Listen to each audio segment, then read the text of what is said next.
Toby the Flying Cat, written by Yvonne Belshaw, illustrated by Tamaya Sheldon. Mary Rose lived in a very nice house on a very nice tree-lined street. She was happy with her books and her little garden, but sometimes she was a little lonely. One morning when she woke up, she sat up in bed and said to herself, "I know what I'll do. I will get a cat. A cat would be a lot of company, and I wouldn't be so lonely any more." She put on her sweater, got into her little car, and drove to the local animal shelter, Pet Protectors. Mary Rose had never seen so many cats.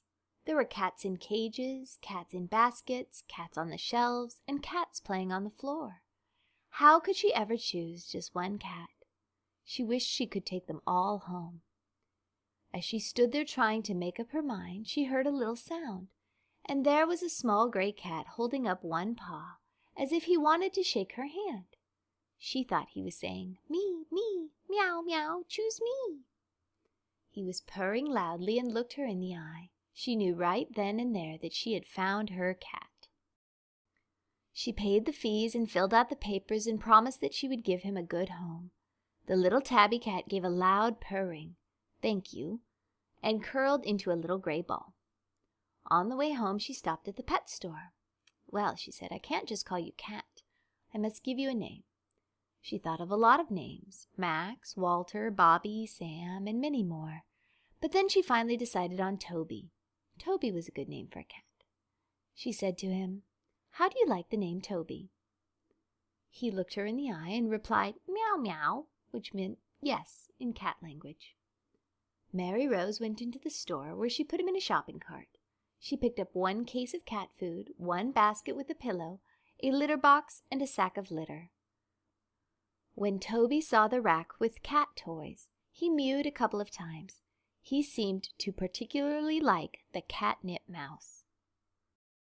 When she got home, she put the basket by the fireplace, opened a can of cat food, put the litter box in her utility room, and gave Toby the mouse. Then Toby rubbed against Mary Rose's leg as if to say thank you. Next, Toby walked all around the house, investigating every room, checking every corner, and under all the furniture. Then he curled up on Mary Rose's lap, and he purred, "I am a happy cat," and took a nap. One day, when Mary Rose and Toby were watching a TV program about tigers and lions, Toby flew off her lap and sat down in front of the TV. Now that was odd, thought Mary Rose. I don't believe that I have ever seen a cat fly. Perhaps I just imagined he flew. But soon Toby was flying wherever he wanted to go. She called Dr. Emily, the veterinarian, and explained about Toby's strange activity. Dr. Emily said, "No, Mary Rose, cats do not fly. They can jump long distances, though. He probably just looked like he was flying. I do not believe you should worry about Toby. I think he's just a normal, happy cat." But Toby continued to fly off whenever he wanted to go somewhere. One day, Mary Rose read in the paper there was going to be a meeting of the Cat Society. "I think we should go to that, Toby," she said. "You could get acquainted with some other cats." She put Toby into his basket, and off they went.